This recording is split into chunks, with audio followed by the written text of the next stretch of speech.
Ako po ay natutuwa sapagkat nung makita ko ang bawat isang nakangiti sa gabing ito, ako po ay nabibigyan ng sapat na lakas ng loob ay pagtaguyod anumang mga programa at abukasiya ng ayuda sa may kapansanan.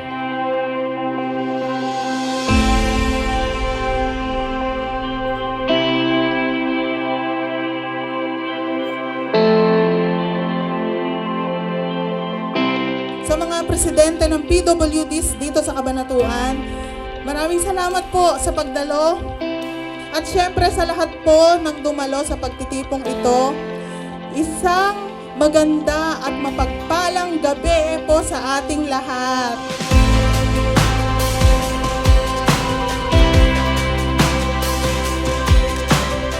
Ang ayuda sa may kapansanan ay hindi yun binuo bilang isang political party. Yan po ay binuo bilang isang pamilya ng mga may kapansanan. Sa ayuda sa may kapansanan ho, ito po yung magiging pundasyon na magkaroon tayo ng isang matibay na departamento ng mga may kapansanan at pamilya ng may kapansanan. Yan po yung kadahilanan kung bakit tayo ay nandito.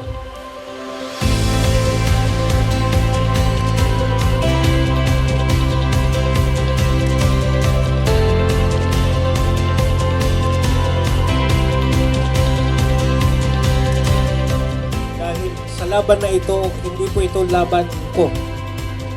Hindi po ito laban ng ayuda. Ito po ay laban nating lahat na nandito.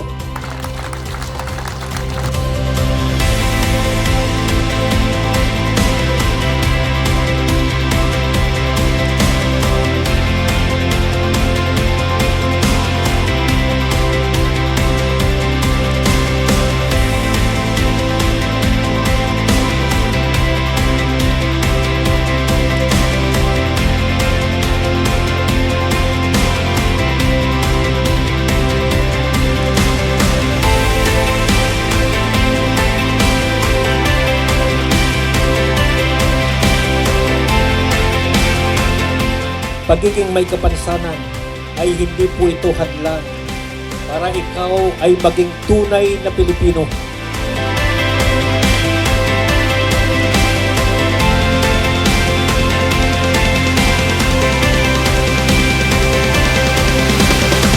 Tunay po ay pinaramdam nyo sa amin na kami ay meron kaming mga kakampi sa aming mga hinaing. Anumang kapansanan, ikaw po ay bahagi ng sektor ng may kapansanan.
paglabas ko po ng office niya, yung ayuda po, hindi na po ayuda ang nababasa ko. Alam niyo ho ba kung ano? Pag-asa. Pag-asa po para sa ating mga PWDs. Kung hindi po natin itatayo ngayon, wala po tayong magiging tahanan. Wala po tayong magiging departamento na pwede nating sabihin, maasahan namin yan. Turn it up. Let's just see how high we can go. Turn it up. No stopping till we lose our control. Turn it up until we feel it down in our soul. Turn it up. Turn it up. Let's just see how high we can go. Turn it up. No stopping till we lose our control. Turn it up until we feel it down in our soul. Kaya Luzon, Visayas at Mindanao, Ayuda Party List number 174, mabuhay! Till we feel it down in our soul. Ito po ang umpisa ng ating paglalakbay bilang magkakasama. Salamat po sa inyong lahat.